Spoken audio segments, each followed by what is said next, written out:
Good afternoon. नमस्कार। मेरा नाम डॉक्टर आनंद सक्सेना है। मैं head of the department and director हूँ न्यूरोलॉजी का, वेंकटेश्वर हॉस्पिटल द्वारका के अंदर। आज मैं आपसे कुछ एपिलेप्सी के बारे में चर्चा करूँगा और उसको किस तरीके से हम उसकी जांचें करते हैं उसके बारे में भी आपसे चर्चा करूँगा। सबसे पहले,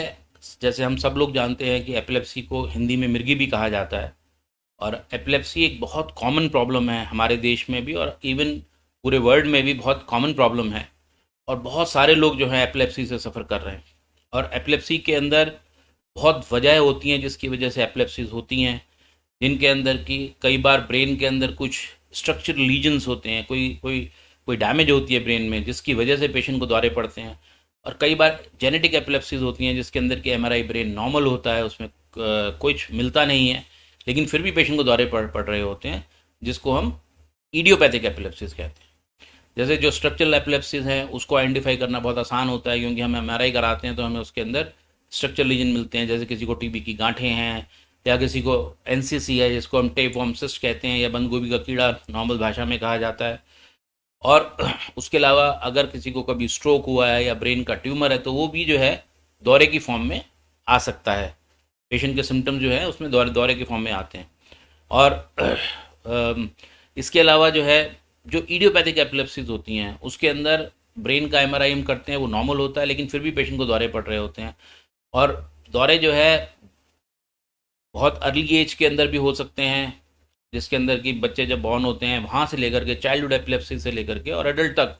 से, इवन इवन ओल्ड एज के अंदर भी एपिलेप्सीज कॉमन होती हैं। ज़्यादातर देखा गया है कि बच्चों के अंदर और एल्डरलीज के अंदर एपिलेप्सी ज़्यादा कॉमन होती है।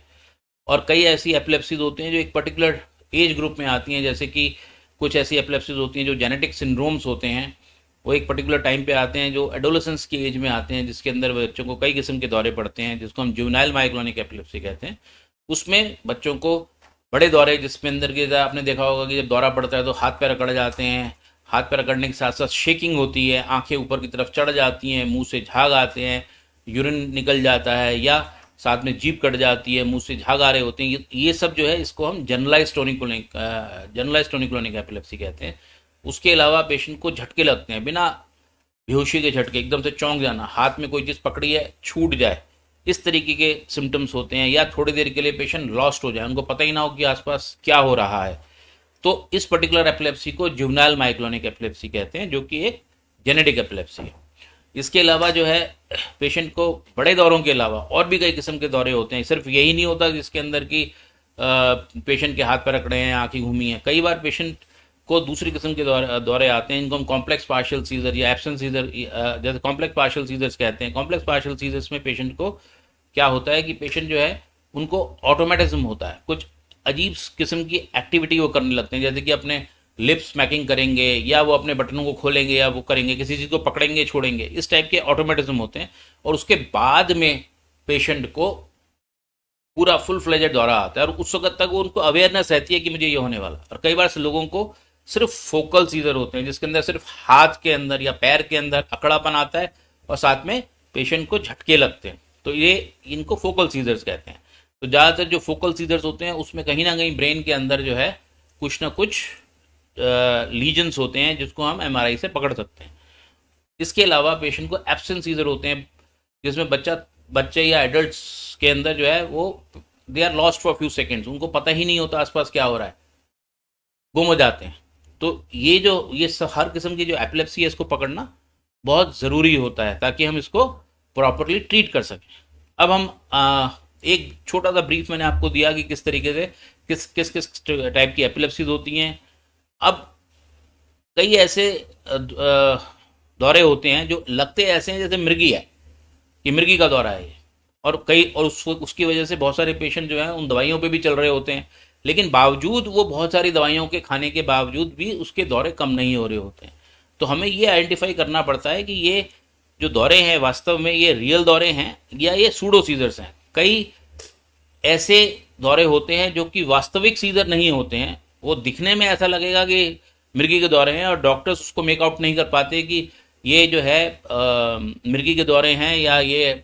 बिकॉज ऑफ स्ट्रेस, तनाव की वजह से दौरे हैं, जिनको हम सूडो सीजर्स कहते हैं या नॉन एपिलेप्टिक सीजर्स कहते हैं। उनको आइडेंटिफाई करना बहुत ज़रूरी होता है। तो यही मैं आज आपको बताने की कोशिश करूँगा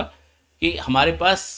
ऐसे कौन से इंस्ट्रूमेंट है, ऐसे कौन सी चीज़ें हैं जिससे हम इन चीज़ों को आइडेंटिफाई कर सकें। देखिए, जो एपिलेप्सी है उसको इन्वेस्टिगेट करने के लिए रेडियोलॉजिकल एग्जामिनेशन जिसमें एमआरआई सीटी होते हैं, उसके अलावा जो एक बहुत इंपॉर्टेंट इन्वेस्टिगेशन होता है उसको कहते हैं हम ईईजी, इलेक्ट्रोएंसेफेलोग्राफी। आप लोगों ने बहुत बार, अगर आपकी फैमिली में किसी को दौरे की शिकायत रही है या कोई प्रॉब्लम रही है तो आप गए होंगे, आपने ईईजी करवाए होंगे, जो सामान्यतः आधे घंटे का टेस्ट होता है, जिसके अंदर की पेशेंट को लिटा करके और उसके उसके स्कैल्प में इलेक्ट्रोड लगा करके और ब्रेन की एक्टिविटी को चेक करते हैं। ब्रेन की एक्टिविटी को जब हम चेक करते हैं ईईजी के अंदर, अगर पेशेंट को उस दौरान में अगर दौरा आता है या पेशेंट को एपिलेप्टिफॉर्म डिस्चार्जेस आते हैं, मतलब ये कि पेशेंट को दौरा नहीं पड़ रहा लेकिन ब्रेन के अंदर उसके जो है नॉर्मल से ज़्यादा अगर अगर डिस्चार्जेस आ रहे हैं तो उसको हम एपिलेप्टिफॉर्म डिस्चार्जेस कहते हैं, और ये हम नॉर्मल ईजी में पकड़ लेते हैं। लेकिन आजकल एक और टेक्निक है जो बहुत इंपॉर्टेंट है, जिससे हम बहुत कुछ मेक आउट कर सकते हैं एपिलेप्सी के अंदर, वो होती है वीडियो ईईजी। जो वीडियो ईईजी होती है वो शॉर्ट टर्म भी हो सकती है, लॉन्ग टर्म भी हो सकती है, ये वेरी कर सकती है। हम 12 घंटे से लेके 24 घंटे तक, 36 घंटे तक भी कर सकते हैं, और शॉर्ट टर्म में हम 2 से 4 घंटे, 6 घंटे भी कर सकते हैं। इसके अंदर इसकी सबसे बड़ी फ़ायदा ये होता है कि जो जब हम ईईजी कर रहे होते हैं तो ईईजी के साथ साथ हम पेशेंट का लगातार वीडियो चेक कर रहे होते हैं, और एक एक ये क्लोज एनवायरनमेंट, कंट्रोल्ड एनवायरनमेंट में हम करते हैं, क्योंकि वहाँ पे हमेशा नर्सिस होती हैं, वहाँ पे हमेशा जो है आपके ईईजी टेक्नीशियंस होते हैं और डॉक्टर्स भी होते हैं। इस पर्टिकुलर टेक्निक का फ़ायदा ये होता है कि हम जो भी हम ईईजी में रिकॉर्ड कर रहे हैं उसके साथ साथ हम उसका उसी टाइम पर, उसी वक्त पे उसका वीडियो ईजी भी कर रहे हैं, तो उनका बिल्कुल बिल्कुल कोरिलेट होता है। तो कई बार ऐसा होता है जब हम नॉर्मल ईजी करते हैं तो हमें कभी कभी बॉर्डर लाइन एबनॉर्मलिटीज मिलती हैं, जिसके अंदर कि ऐसा लगता है कि ये शायद एपिलेप्टिफॉर्म डिस्चार्ज है, लेकिन 100% कन्फर्मेशन नहीं होता, क्योंकि कई बार ईजी बहुत सेंसिटिव मशीन होती है, वो कई चीज़ों को कैच कर लेती है, जिसकी वजह से वो ऐसा लगता है कि शायद ये शार्प वेव्स हैं या ये कुछ स्पाइक्स हैं, जो कि वास्तव में वो नहीं होती हैं। तो उसको कंफर्म करने के लिए अगर हम वीडियो ईजी करते हैं तो उस वक्त पे, क्योंकि वो बिल्कुल टाइम कोरिलेटेड होते हैं, वीडियो ईजी जब हम ईजी कर रहे हैं तो वो उसके अंदर ऐसा इस तरीके का सिस्टम होता है कि आधी स्क्रीन के अंदर वीडियो चल रहा होता है, आधी स्क्रीन के अंदर ईजी चल रहा होता है। तो अगर कोई भी हमें ऐसा लगता है कि ये डिस्चार्ज है लेकिन हम पेशेंट का वीडियो देख रहे होते हैं, तो उसमें अगर कोई एक्टिविटी नहीं होती है तो मोस्ट लाइकली इन पेशेंट्स के अंदर वो उस वक्त जो है वो डिस्चार्जेस नहीं है या किसी किस्म के आर्टिफैक्ट्स हैं वो, तो हम उसको आइडेंटिफाई कर सकते हैं। तो बॉर्डर लाइन ईईजीज के अंदर जहाँ हमें डाउट होता है उसको हम कंफर्म कर सकते हैं कि पेशेंट को जो है सीजर्स नहीं है। दूसरी चीज जो सबसे इंपॉर्टेंट है वीडियो ईईजी के अंदर जो हम कर सकते हैं वीडियो ईईजी के साथ, कि अभी मैंने जैसे आपसे बात करी कि जिन पेशेंट को नॉन एपिलेप्टिफॉर्म सीजर्स या जिन पेशेंट को सूडो सीजर, आप जान के ताज्जुब करेंगे कि जिन लोगों को रेजिस्टेंट एपिलेप्सी होती है और जो 4 से 5, 6 दवाइयों पे चल रहे होते हैं और जो जिनका डायग्नोसिस नहीं हो पाता, जिनके सीजर्स कंट्रोल नहीं होते हैं, जब उनका हम लॉन्ग टर्म वीडियो ईजी करते हैं तो हमें करीब करीब 22 से 25% पेशेंट में ये पता चलता है कि इन पेशेंट को रियल में सीजर्स नहीं है, ये सूडो सीजर्स हैं, जिसको हम जब हम कोरिलेट करते हैं वीडियो के साथ में और जो ईजी में जो एक्टिविटी आ रही होती है तो हमें पता चलता है कि वीडियो बिल्कुल नॉर्मल है, उस वक्त कोई भी पेशेंट के अंदर कोई बिहेवियरल चेंजेस या उसको कोई मोटर एक्टिविटी नहीं हो रही है। उससे हम ये कंफर्म कर देते हैं कि ये पेशेंट को जो है वास्तविक सीजर नहीं है, ये सूडो सीजर है या ये फॉल सीजर है। ठीक है, इसी तरीके से कई बार, बहुत बार ऐसा होता है कि रात में सोते वक्त पेरेंट्स परेशान हो जाते हैं कि बच्चे पैर मार रहे हैं या बड़े लोग भी पैर मार रहे हैं, हाथ मार रहे हैं, तो उसको भी वो सीजर समझ लेते हैं और कई बार गलती से उनकी दवाइयाँ शुरू हो जाती है, लेकिन वो वास्तव में सीजर्स नहीं होते हैं। उनको पीरियोडिक लैग मूवमेंट्स कहते हैं, जो कि हम वीडियो ईजी से बड़े आसानी से पकड़ सकते हैं। तो वीडियो ईजी के ये बहुत इंपॉर्टेंट फ़ायदे हैं, जिससे कि हम ये मेक आउट कर सकते हैं कि हम किस पर्टिकुलर टाइप ऑफ सीजर से डील कर रहे हैं और उसके हिसाब से हम ट्रीटमेंट को टेलर कर सकते हैं। लेकिन ये देखा गया है कि ज़्यादातर पेशेंट जिनको क्रॉनिक एपिलेप्सीज होती हैं, जिनको जिनको बहुत सारी दवाइयाँ चल रही होती हैं और उनको सीजर्स बहुत लंबे टाइम से सीजर चल रहे होते हैं, वो जनरली सीजर्स उनको ट्रू सीजर भी होते हैं और सूडो सीजर भी होते हैं। मतलब ये कि उनको वास्तविक दौरे भी पड़ते हैं और फॉल्स दौरे, जैसे हम सूडो सीजर्स कहते हैं, वो भी पड़ते हैं। तो उसका जो क्वांटिफिकेशन है कि कितनी बार हो रहा है ट्रू सीजर और कितनी बार जो है पेशेंट को जो है सूडो सीजर हो रहे हैं, उसको हम क्वांटिफाई कर सकते हैं वीडियो ईजी में, क्योंकि हम 24 से 48 घंटे या 24 घंटे या 12 घंटे की हम रिकॉर्डिंग करते हैं, तो हमें उसमें पता चल जाता है कि उसके हिसाब से हम ट्रीटमेंट को उस पेशेंट के हिसाब से टेलर्ड कर सकते हैं और उसको उस हिसाब से ट्रीटमेंट दिया जा सकता है। और साथ में पेशेंट को, क्योंकि उसको पेशेंट को साइकोलॉजिकल सीजर्स भी पड़ रहे हैं, तो उसके लिए मेडिकेशन दी जा सकती है ताकि हम उनको कंट्रोल कर सकें और हम उसकी अननेसेसरी दवाई बढ़ती ना जाए, उसको हम लिमिट में रख सकें। इसके अलावा जो video easy, long term video easy जो होता है, उसका एक बहुत इंपॉर्टेंट फ़ायदा होता है कि जब हम पेशेंट जिसको रिफ्रैक्टरी सीजर्स पड़ रहे हैं, तो उसके अंदर लोकलाइजेशन करना कि एग्जैक्टली किस लोकेशन से ब्रेन के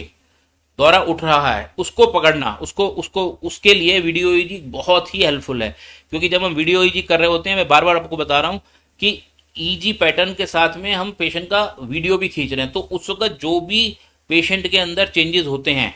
उसके जो चाहे बिहेवियरल चेंजेस हों,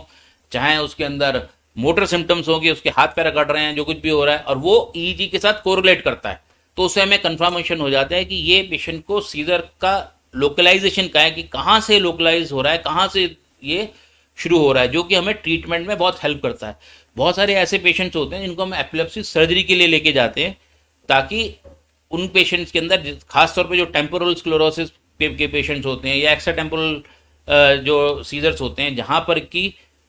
हम अगर लोकलाइज कर लें पेशेंट के कि यहाँ से दौरा उठता है, तो हम उनको एपिलेप्सी सर्जरी भी ऑफर कर सकते हैं। और इस चीज़ का बहुत फ़ायदा है वीडियो ईजी का, ताकि हम एग्जैक्ट लोकलाइजेशन कर सकते हैं कि कहाँ से दौरा उठ रहा है, और उसके लिए उन पेशेंट्स को पूरी एपिलेप्सी सर्जरी के लिए प्लान किया जा सकता है, ताकि उनके जो इंट्रैक्टेबल सीजर हैं, जो जो बहुत डिफिकल्ट सीजर है, जो आसानी से कंट्रोल नहीं होते हैं, उसको काफ़ी हद तक कंट्रोल किया जा सकता है बाई डूइंग वीडियो ईजी। तो वीडियो ईजी का ये बहुत बड़ा फ़ायदा है। उसके अलावा इवन ट्रीटमेंट के अंदर वीडियो ईजी बहुत हेल्प करता है। बहुत सारे ऐसे पेशेंट होते हैं जो बेहोशी की हालत में होते हैं, जिनको स्टेटस एपिलेप्टिकस चल रहा होता है। कई बार हमें स्टेटस एपिलेप्टिकस जब पेशेंट को होता है, तो हमें बेहोशी की दवाई देनी पड़ती है, पेशेंट को वेंटिलेटर पे रखना पड़ता है। तो ऊपर से तो उसके सीजर नज़र नहीं आ रहे होते, लेकिन अंदर ही अंदर सीजर चल रहे होते हैं, तो उसको हम जो है ईजी से मेकआउट कर सकते हैं। और कई बार पेशेंट को जो है नॉन कन्वल्सिव स्टेटस होता है, जिसके अंदर कि ऊपर से कोई उसके हाथ पैर नहीं अकड़ रहे होते, लेकिन पेशेंट का ईजी लगातार एबनॉर्मल होता है, तो उसके अंदर बस सप्रेशन हम दवाई दे करके वो जो लगातार स्पाइक्स आ रही होती हैं ईजी के अंदर, जो डिस्चार्जेस होते हैं, उसको हम इमीडिएटली दवाई दे करके ये देख सकते हैं कि वो कम हो गए। तो इसका ट्रीटमेंट में भी बहुत फ़ायदा है। तो ट्रीटमेंट को भी हम जो है, ट्रीटमेंट के अंदर भी जो है वीडियो ईजी बहुत हेल्प कर सकता है। तो वीडियो ईजी की बहुत सारी वो हैं। उसके अलावा जो है, इवन जब हम एपिलेप्सी सर्जरी के लिए जाते हैं, तो इवन अगर हमें इंट्रा ऑपरेटिव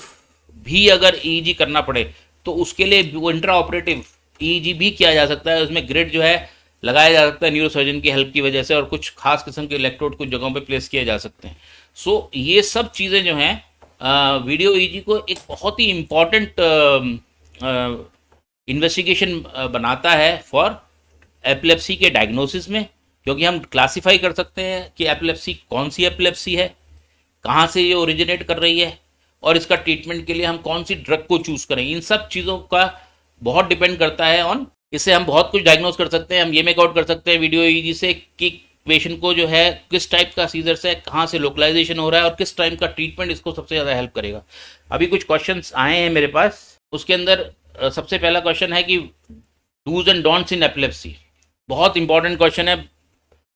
मुझे बहुत अच्छा लगा कि आपने बहुत इंपॉर्टेंट क्वेश्चन पूछा है। एपिलेप्सी के अंदर सबसे इंपॉर्टेंट चीज़ ये होती है कि जब एपिलेप्सी, जब दौरा पड़ता है, जो सीजर होता है, सीजर के अंदर होता क्या है कि पेशेंट बेहोश हो जाता है, उसके हाथ पैर कट जाते हैं, उसको शेकिंग होती है, मुंह से झाग आ रहे होते हैं। तो लोगों की ये गलत मान्यता है कि लोग क्या करते हैं कि मुंह में पानी डाल देते हैं उस वक्त, जो बहुत ही गलत है। क्योंकि जब पेशेंट बेहोश होता है, बेहोशी की हालत में अगर गलती से भी आपने मुंह में पानी डाल दिया,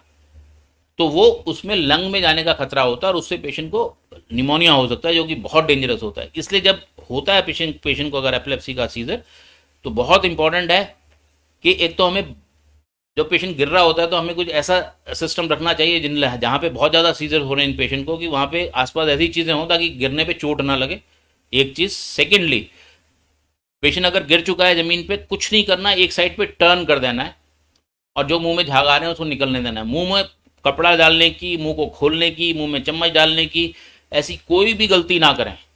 क्योंकि ऐसा करने से आपकी उंगली कट सकती है, पेशेंट को इंजरी हो सकती है। अगर पेशेंट को इवन टंग बाइट भी है तब भी आप बिल्कुल कोशिश नहीं करेंगे कुछ भी करने की, आप सिर्फ एक साइड पे टर्न कर देंगे। अगर किसी को बार बार सीजर पड़ते हैं, प्रॉब्लम है, तो हमारे पास कुछ दवाइयाँ होती हैं जिसमें कि हमारे पास इंट्रानेजल कुछ मेडिसिन होती हैं, स्प्रेज होते हैं, जो कि दिए जा सकते हैं उस वक्त पे। लेकिन जिस वक्त पेशेंट को दौरा पड़ रहा है उस वक्त आपको किसी भी हालत में ना तो कोई पानी देना है, ना ही कोई दवाई मुंह से देने की कोशिश करनी है। ये बहुत बहुत ध्यान रखिए और ये कोशिश करिए कि पेशेंट को इंजरी ना हो, ये बहुत इंपॉर्टेंट है। 3 चीज़ें बहुत इंपॉर्टेंट है। तो जैसे मैं आपको वीडियो ईजी के बारे में बता रहा था, तो वीडियो ईजी बहुत ही इफेक्टिव टेक्निक है और हमारे हॉस्पिटल के अंदर ये मौजूद है। और हम इसमें 12 घंटे 24 घंटे के ईजी कर रहे हैं, शॉर्ट टर्म वीडियो ईजी भी हम कर रहे हैं, जिससे कि हम काफ़ी एपिलेप्सी के बारे में काफ़ी जानकारी उस पेशेंट के बारे में निकाल सकते हैं और उसके हिसाब से हम पेशेंट को प्रॉपर ट्रीटमेंट दे सकते हैं, जिससे कि पेशेंट को बेनिफिट होता है। और किसी पेशेंट को अगर नॉन एपिलेप्टिक सीजर्स हैं, जैसे मैंने बताया कि अप्रॉक्सीमेटली 20-25% पेशेंट के अंदर वो होता नॉन एपिलेप्टिक सीजर या सूडो सीजर होते हैं, लेकिन पेशेंट दवाई खा रहा होता है, 4-4 5-5 दवाइयाँ खा रहा होता है एपिलेप्सी की, तो हम उसको आइडेंटिफाई कर सकते हैं ताकि हम उन दवाइयों को हटा सकें और उसको साइकोलॉजिकल ट्रीटमेंट, उसमें साइकेट्रिक मेडिकेशन आते हैं जिसको दिया जाता है, जिससे कि उसके वो दौरे ख़त्म हो सकें। तो ये सब हम कर सकते हैं। और एपिलेप्सी जो है बहुत ही कॉमन डिजीज़ है और इसके साथ एक बहुत इंपॉर्टेंट प्रॉब्लम है कि इसके साथ बहुत सारी मान्यताएं जुड़ी हुई हैं। लोगों के दिमाग में ये है कि ये ऊपरी हवा की वजह से हो जाती है या देवी देवताओं का इसमें असर होता है। ये बहुत ही गलत है। ये एक बीमारी है और लोग छुपाते हैं, बताते नहीं हैं दूसरों को इसके बारे में, वो डिस्कस नहीं करते। ये बहुत इंपॉर्टेंट है कि आपको ये समझ में आना चाहिए कि एक बीमारी है और ये इस वजह से होती है कि ब्रेन के अंदर, हमारे ब्रेन में नसें हैं जिसके अंदर की करंट चल रहा होता है। कुछ जगहों पे बहुत ज़्यादा डिस्चार्ज होता है, एकदम से शॉर्ट सर्किटिंग होती है, बहुत ज़्यादा डिस्चार्ज होता है जिसकी वजह से दौरा पड़ता है। तो उसको कंट्रोल करने के लिए हमें मेडिकेशन देनी पड़ती है। हमारे पास एक बहुत लंबी लिस्ट है मेडिकेशंस की जो हम दे सकते हैं और आजकल हमारे पास बहुत अच्छी अच्छी मेडिकेशन आ चुकी हैं जो बहुत सेफ़ हैं, बहुत इफेक्टिव हैं, जिससे कि हम सीजर्स को काफ़ी हद तक कंट्रोल कर सकते हैं और इवन जो बहुत डिफिकल्ट सीजर्स होते हैं उनको भी हम काफ़ी हद तक कंट्रोल कर सकते हैं। एपिलेप्सी में बहुत ही प्रोग्रेस हो चुकी है ट्रीटमेंट के अंदर और ख़ास तौर पे कई ऐसी एपिलेप्सीज हैं जिसके अंदर की हम पर्टिकुलरली जो मीडियल टेम्पोरल स्क्लेरोसिस टाइप की जो है, उस टाइप की जो एपिलेप्सीज है, वहाँ पर हम जो है हम सर्जिकली ऑफर कर सकते हैं पेशेंट्स को। तो एपिलेप्सी सर्जरी भी उन पेशेंट में की जा सकती है, उनको कंट्रोल किया जा सकता है। अदरवाइज हमारे पास बहुत बड़ी लिस्ट ऑफ मेडिकेशन है। जब हमारे पास वीडियो ईजी होता है जिससे हम एग्जैक्ट लोकलाइजेशन कर सकते हैं, टाइप ऑफ सीजर को मेक आउट कर सकते हैं, तो हम बहुत करेक्ट ट्रीटमेंट पेशेंट को दे सकते हैं। Thank you very much.